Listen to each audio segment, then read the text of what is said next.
Mesdames, Messieurs, bonjour. Je suis heureux de vous accueillir à Fontenay-le-Pénel pour notre escapade annuelle sur le territoire à l'occasion des vœux du Nouvel An. Saviez-vous que Fontenay-le-Pénel est la 4e commune de Seulles-Terre-et-Mer en nombre d'habitants? 1217 Fontenassiennes et Fontenassiens vivent dans ce havre de paix au décor champêtre, mais facilement relié aux villes de Caen et de Bayeux par de grands axes routiers. Fontenay-le-Pénel, doté d'un socle solide de services à la population et de commerce, incarne le village idéal pour voir grandir ses enfants et petits-enfants. La communauté de communes participe amplement à cette qualité de vie en assurant la mise en œuvre des compétences scolaires et périscolaires. À l'aube de cette nouvelle année, je me fais le porte-parole du conseil communautaire pour annoncer que Fontenay-le-Pénel sera au cœur des investissements 2024 de Seulles-Terre-et-Mer avec le lancement de la construction d'un pôle périscolaire. Cet équipement viendra remplacer des bâtiments à bout de souffle. Construit sur le site de l'école élémentaire des Deux Fontaines, le pôle périscolaire Seulles-Terre-et-Mer abritera à la fois le restaurant scolaire et la garderie. Cette opération mettra fin à de la très grande vétusté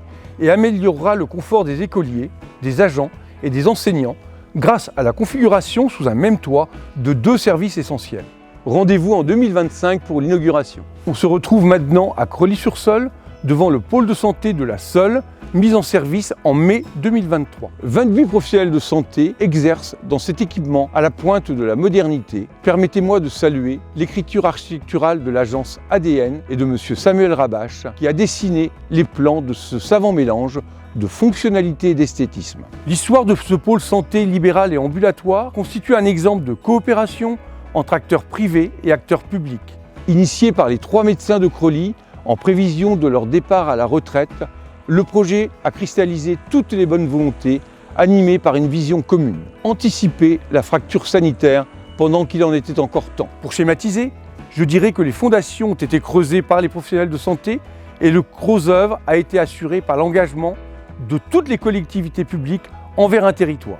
Je veux remercier d'abord l'Europe, au premier rang des cofinanceurs, soit un geste fort de la part d'une institution que l'on pourrait croire éloignée de nos préoccupations et des préoccupations d'une petite communauté rurale française. D'où l'importance, chers concitoyens, de se rendre aux urnes, quel que soit le rendez-vous électoral, pour désigner vos représentants. Bien sûr, notre gratitude va également en direction de l'État, du département, de la région, partenaire essentiel et attentif. Projet phare de l'année 2023, le pôle de santé de Creully-sur-Seulles ne saurait être abordé sans être mis en perspective avec le pôle de santé de Tilly-sur-Seulles.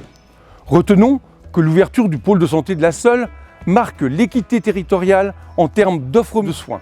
Après l'inauguration en juillet 2021 du pôle de santé Jean-François Bartolucci à Tilly-sur-Seulles, très concrètement, cela signifie que chaque habitant de Seulles-Terre-et-Mer habite maintenant à moins de 15 minutes d'un pôle de santé. Peu de territoires français peuvent se féliciter aujourd'hui d'une telle offre de soins. Sans la volonté des élus, le territoire aurait pu devenir un désert médical puisque Tilly-sur-Seulles et Creully-sur-Seulles étaient classés en zone d'intervention prioritaire.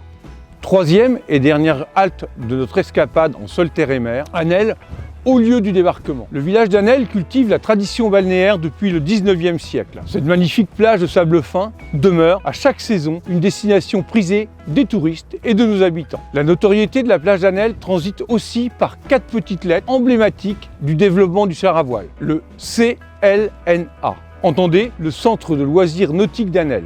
À force de travail, le CLNA est devenu le porte-étendard du char à voile, bien au-delà des frontières de la Normandie, jusqu'à tutoyer le rêve olympique. Une trajectoire brillante que Seulles-Terre-et-Mer est fière d'accompagner. En effet, depuis janvier 2021, le CLNA est passé sous pavillon intercommunal en intégrant le parc d'équipements sportifs de la communauté de communes. Pourquoi cet intérêt? Le CLNA, c'est une adresse de référence pour les classes de mer, une oasis dédiée aux loisirs, une étape touristique, une école de sport et un palmarès sans équivalent. Autant de valeurs inscrites dans l'ADN de Seulles-Terre-et-Mer. Depuis plusieurs mois, la communauté de communes mène un important chantier de rénovation sur le site du CLNA, afin que ce bâtiment soit modèle en matière d'économie d'énergie, mais également en matière d'accueil de tous les publics, à commencer par les personnes en situation de handicap. Dans ce projet d'envergure, notre collectivité est accompagnée par l'Europe, l'État, la région et le département, que j'associe dans des remerciements fusionnés. Sachez que l'année 2024 verra la clôture de la campagne des travaux. Juste à temps pour 2 échéances où notre territoire sera mis dans la lumière.